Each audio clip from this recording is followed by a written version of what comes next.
जय श्री राम। बेगी पाँव धारे थलई कह स्नेह सति भाए, हमरे तो अब इस गति कै मिथिलेश सहाय। और बोली कि अब आप लोग भी अपने डेरे में जाइए। मैं सत्य भाव से कहती हूँ कि अब या तो हमें परमेश्वर की ही शरण है या राजा जनक की। लखी स्नेह सुनि वचन विनीता, जनक प्रिया गह पाए पुनीता। देवी उचित असी विनय तुम्हारी, दशरथ घर निराम महतारी। कौशल्या का विनीत वचन सुनकर सुनैना बोली कि हे देवी, तुम्हारी ऐसी विनय उचित ही है।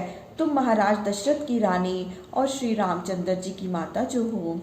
प्रभु अपने नीचों आदरहि, अग्नि धूम गिर सिर सिनु धरहि। सेवकु राव करम मन बानी, सदा सहाय महेशु भवानी। प्रभु अपने से नीचे को भी आदर देते हैं, जैसे अग्निदेव धुएं को और पहाड़ तृण को सिर पर धारण करते हैं। और हमारे राजा तो आपके सेवक हैं, आपके सहायक तो सदाशिव पार्वती ही हैं। रौरे अंग जोग जग को है, दीप सहाय के दिन कर सो है। राम जाई बनु कर सुर काजू, अचल अवधपुर करई राजू। हे रानी, तुम्हारा सहायक होने योग्य जगत में कौन है? क्या सूर्य दीपक की सहायता से शोभा पाता है? श्री रामचंद्र जी वन में जाकर देवताओं का कार्य करके फिर अयोध्या में अखंड राज्य करेंगे। अमर नाग नर राम बाहुबल, सुख बसई अपने अपने थल। यह सब जाग बल की कहीं राखा, देवी न होई मुधा मुनि भाषा। श्री रामचंद्र के बाहुबल से देवता, नाग और मनुष्य ये सब अपने अपने स्थल में सुखपूर्वक रहेंगे। हे देवी, यह सब कथा याज्ञवल्क्य मुनि ने मुझसे कह रखा है। मुनि का कहा झूठा नहीं होगा।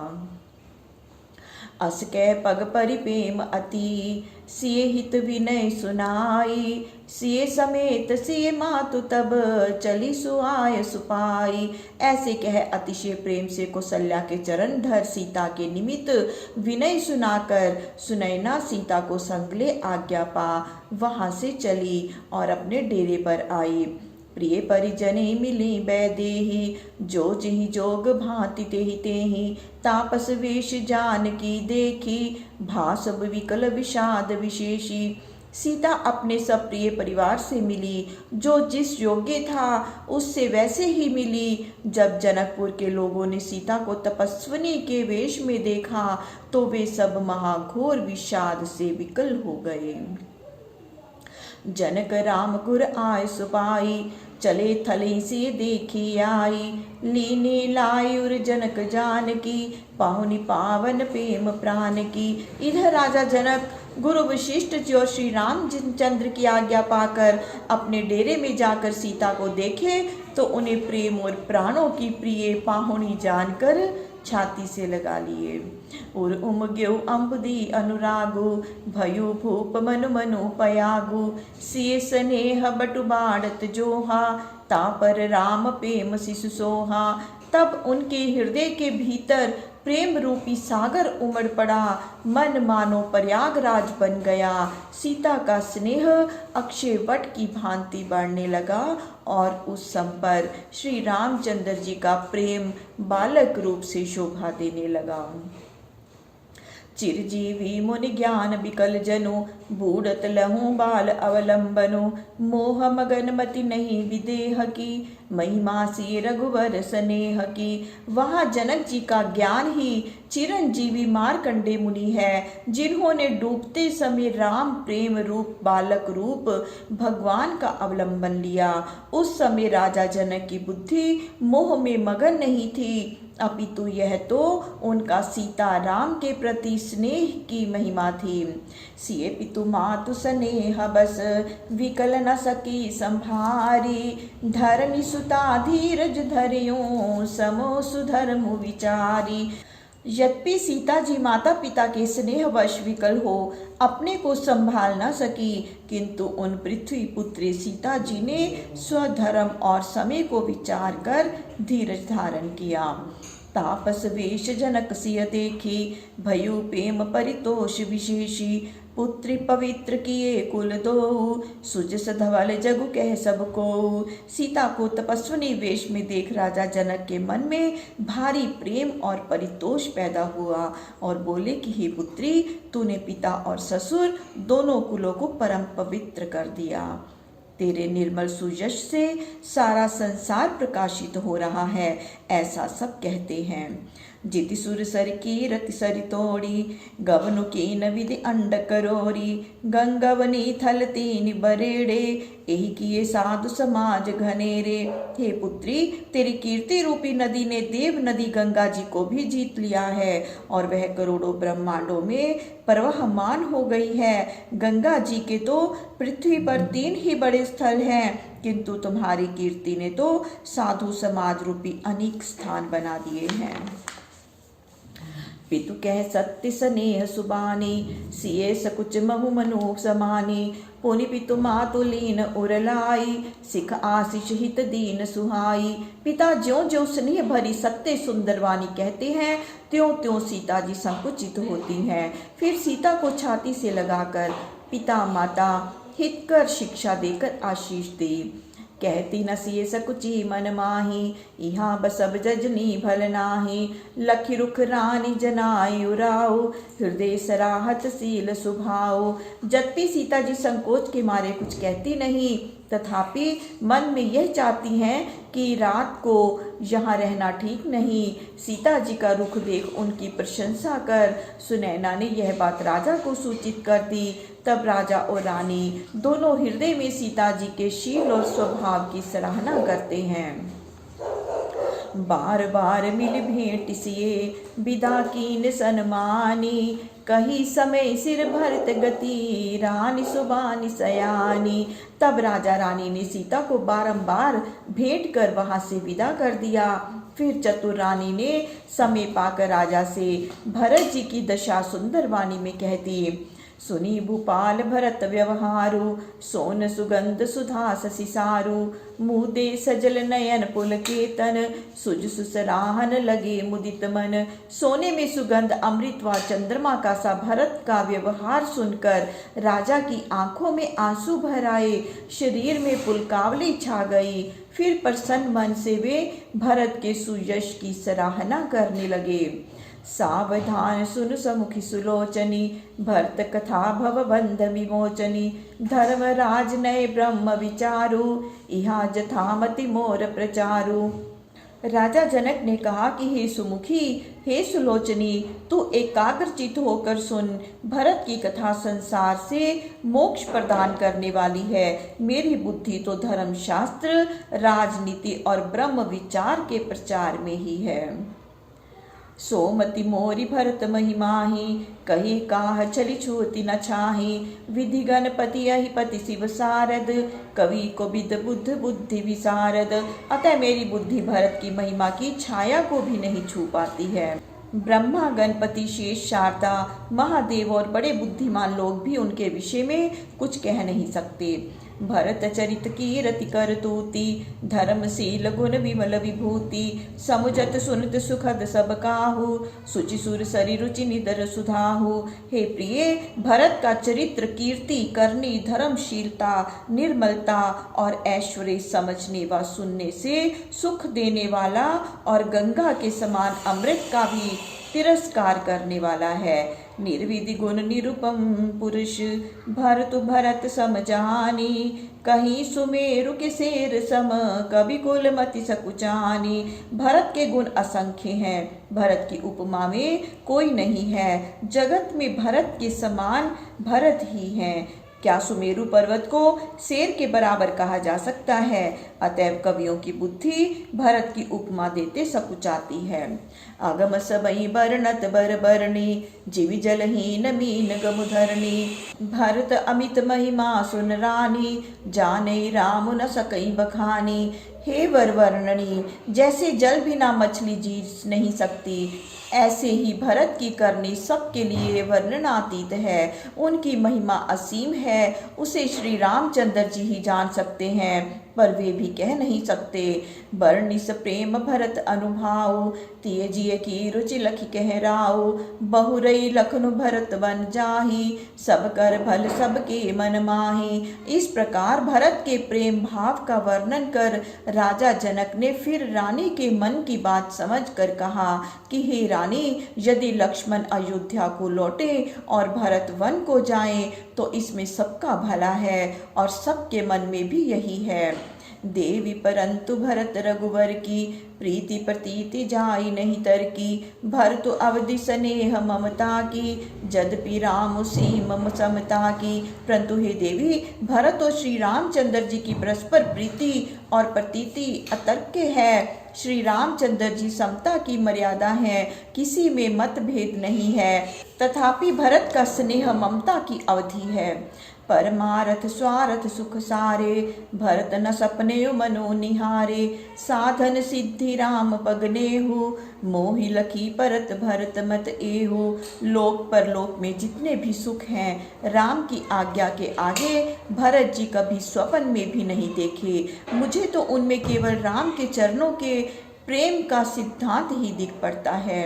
भोरऊ भरत न पेल हई, मन सौ राम रजाई। करई न सोचु स्नेह बस, कहूँ भूप बिलखाई।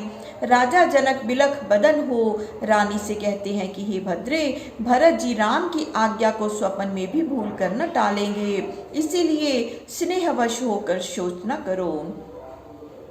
राम भरत गुण गण तस प्रीति, निशिदम पतई पलक संबीति। राज समाज प्रात जुग जागे, नहाई नहाई सुर पूजन लागे।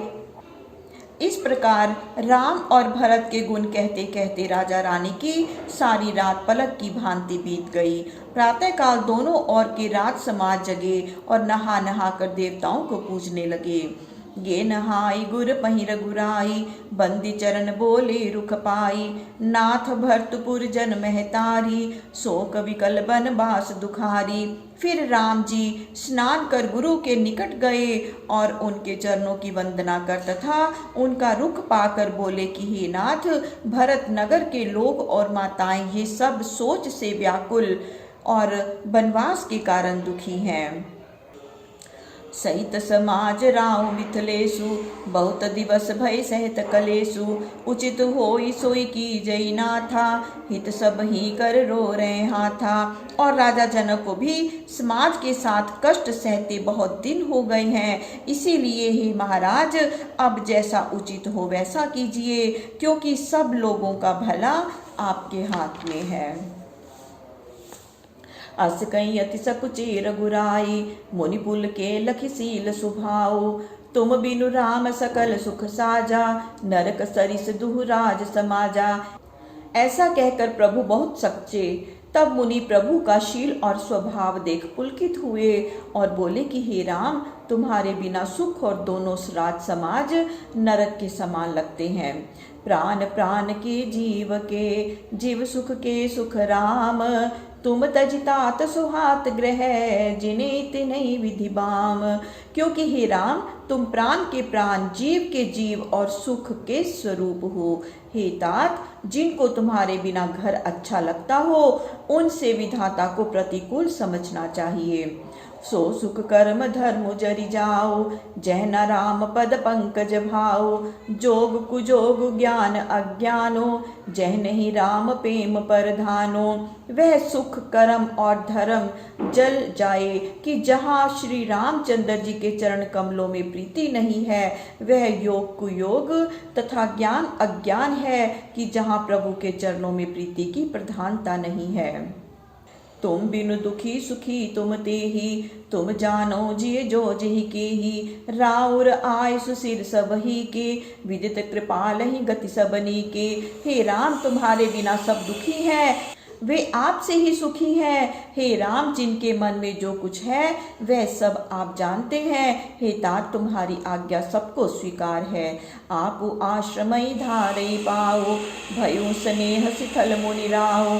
कर प्रणाम तब राम सिधाए, ऋषि धरि धीर जनक पह आए। हे राम, अब आश्रम को जाओ। ऐसे ही कह मुनि राज वशिष्ठ जी स्नेह से शिथिल हो गए।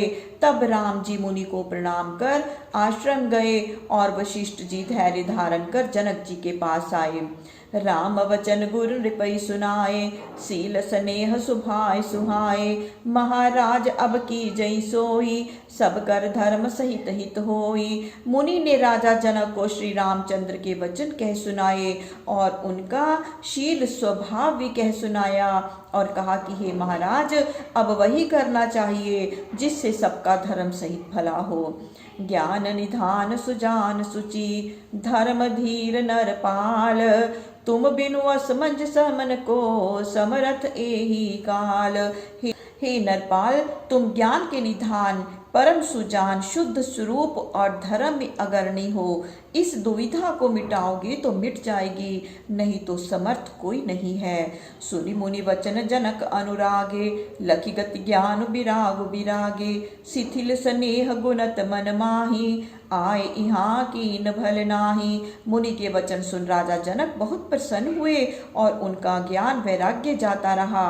राजा स्नेह से शिथिल हो मन में विचार करने लगे कि यहाँ आकर मैंने ठीक नहीं किया।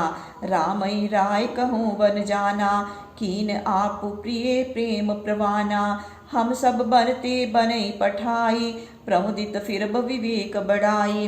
राजा ने राम को वन जाने को कह दिया, परंतु अपने प्रिय प्रेम को प्रमाण करके भी दिखा दिया और हम सब अब राम को वन से वन में ही भेजकर विवेक की बढ़ाई में आनंदित होते हुए लौटेंगे।